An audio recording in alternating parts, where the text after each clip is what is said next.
Hi guys, first of all, Happy New Year to all of you. I really hope this is going to be a wonderful year for all of us. And second of all, this is my December wrap-up, so let's see what I read in the month of December. The first book that I have read in December was A Legend by Veronica Roth, and I have already done a review about this book, so I'm going to link that below so that you can check it out if you want to. And yeah, this was not my favorite book of the trilogy. I gave it 3 stars, I think, because I was just very disappointed in this book overall. So yeah, Divergent will always be my favorite in this trilogy and one of my favorites ever. The second book I read was The Dove by Cody Kaplinger, and again I have done a review about this book, so I'm going to link that too in the description box below. But I really love this book, and this is one of my favorite contemporaries now, and I gave it 5 stars out of 5 stars because I loved it so much, and I recommend it to all of you. The next book I read was Die For Me by Amy Plum. And I really wanted to love this book, and I absolutely thought that I was going to love it, but unfortunately I didn't really enjoy it or didn't really care for it. In this book our main character has to move to Paris because her parents just died, so she has to move to her grandparents, I think. And anyways, she meets this guy, this very mysterious guy called Vincent, and basically she starts to realize that something is not quite right with him. This is a paranormal book, and I really loved the paranormal aspect of this book because I think it was very unique when you get to the point to find out what Vincent really is. But the love or the romance in this book was just way too cheesy for me and way too insta-love, and I just didn't connect with the characters in this one. But yeah, I gave this 3 stars, not one of my favorites. After finishing Die For Me, I picked up one of the contemporary books that I have always wanted to read, and that is My Life Next Door by Huntley Fitzpatrick. I didn't really connect with the love story itself. I liked it, don't get me wrong, but it wasn't one of my favorite romances ever. But I did fall in love with the family next door because I found them very adorable and just sweet, and I cared for all of the members of that family. So yeah, I did enjoy it a lot, and I gave it 4 out of 5 stars. The next book that I have read was Harry Potter and the Prisoner of Azkaban, and I loved this book so much. It took me a while to read it because I didn't really have a lot of time when I was reading it, so I only read a few pages each time or day. But oh my god, I love this so much, even though I was kind of spoiled for this book because I remember the movie quite well.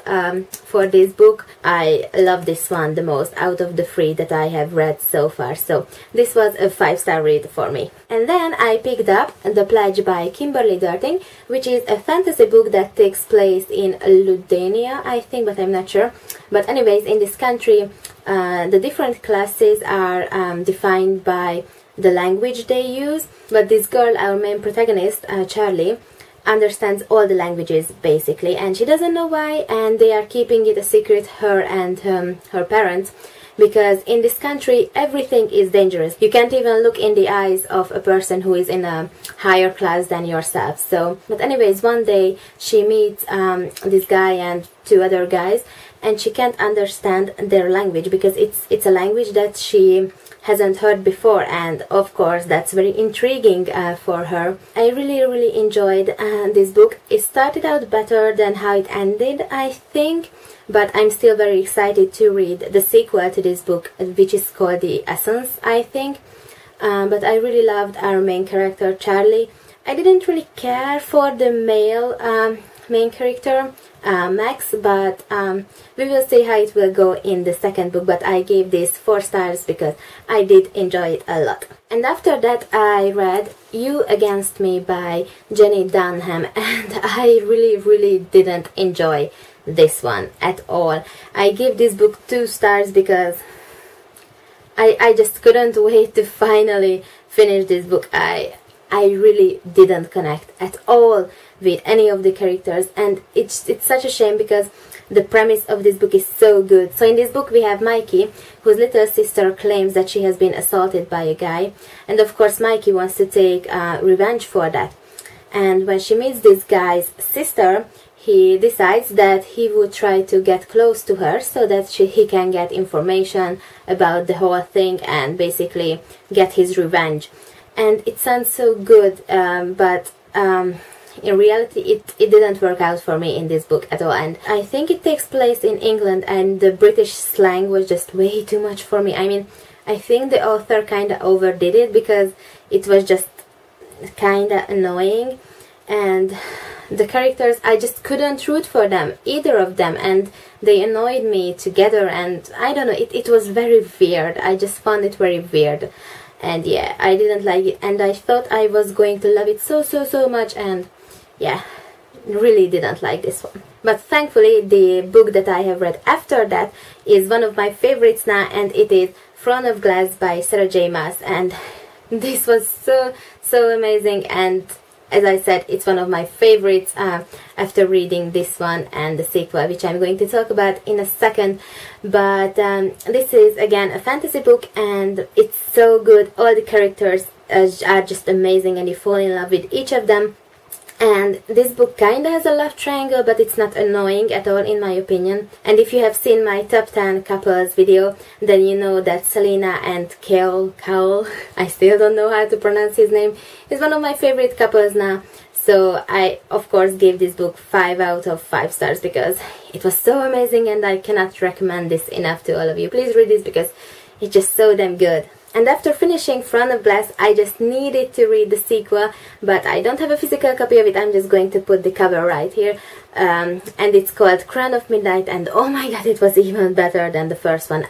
And oh my, I'm just so excited for this series. I think it's going to be 6 books, so it's going to be epic, and I just love it so much, and I cannot wait for the third book in this series because it's one of my favorites now, as I have said like a million times already. But yeah, I gave 5 stars for Crown of Midnight as well. And then I wanted to read a contemporary book, and I have read Losing It by Cora Carmack or something like that. And I thought I was going to really love this book, and unfortunately I didn't, and I gave this book I think 3 stars. It's one of your typical stories like girl hooks up with the guy, and the next day it turns out that the guy is her teacher in high school, college, university, whatever you want. I have read all the combinations basically, but this one is where her teacher turns out to be her professor in college, so it's not as bad as when it's a high school setting. I don't know, I just didn't connect with the characters again, and it's such an important part of a book to connect to the characters, especially our female main character, Bliss. She was supposed to be this shy but smart girl, but I felt that she was very childish at times, and also the male lead, Garrick, who is British, and I just don't like it when authors make a character British and then use the most basic slang in every single second, and it just gets annoying. But I still enjoyed it. It was a very fast read, and yeah, it was good, but I love the other guy in this book, and I wish that the girl ended up with the other guy, the best friend, because that would have been so much better in my opinion. So yeah, not my favorite. The first book that I have read in the 24-hour readathon was Shadow and Bone by Leigh Bardugo, and let me just show you something. I was so excited when I saw it because I had no idea that my copy was autographed, and I'm pretty sure you can't even see it. But anyways, yay for that, especially because I love this book so much. I gave it 5 out of 5 stars because it was such a fast-paced, action-packed book, and as I said, the romance in this was superb. And just when you thought that you know some things in this book and you get used to an idea in this book, then the author completely takes a 180 and changes everything. But instead of that being annoying, it was actually very good, and it's such a unique world and such a unique setting, and all the characters were amazing, and one of my favorites this year for sure. Also in the readathon I have read Midsummers Nightmare by Cody Kaplinger, and after reading The Duff I wanted to pick up another book of hers, and I was not disappointed at all. I didn't love it as much as I loved the Dove, but I still rated this a 5 stars book because it was really amazing. And this book is about a girl called Whitley who hooks up and has a one-night stand with this guy at a graduation party. And the next week, when she is visiting his father, she realizes that this guy is her father's new fiance's son. So basically they are step brother and step sister. And also she had no idea that her father even had a fiance, let alone like basically a whole another family. But I have to warn you that Whitley's character is not easy to like at first, but she does go through transformation in this book, and I really enjoyed it. And Nathan is just amazing, and I fell in love with him, and I just found this book very sweet and funny, and I recommend it to all of you. And the last book that I have read in December and in 2013 was Ruby Red by Kirsten Gier.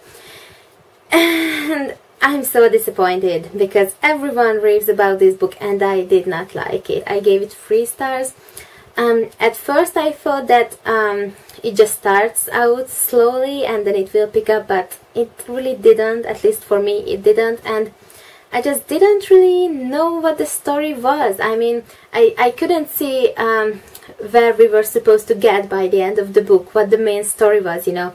And I found that there were a lot of characters and I just didn't know who was who. And at the end of the book I realized that we have like a page or two where all the characters are listed, and the author tells us that who is who, and that's very helpful because I just couldn't follow it. And yeah, I don't know, I didn't really like Gwen either, our main character, and also Gideon, I don't know how to pronounce his name, but yeah, I just didn't really care for this book. It wasn't bad and I can see why a lot of people would love it, but I just didn't really care for it that much. But the way it ended, I really want to check out the second book. I don't know when I'm going to get to it, but I do want to finish this trilogy. So yeah, those were all the 13 books that I have read in December, and with all of these books I have read 115 books in 2013, which is pretty good because my goal was 100 books.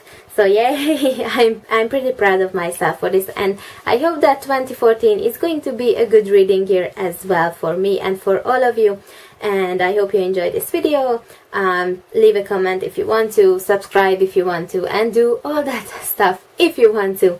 And I will see you guys in my next video. Bye bye.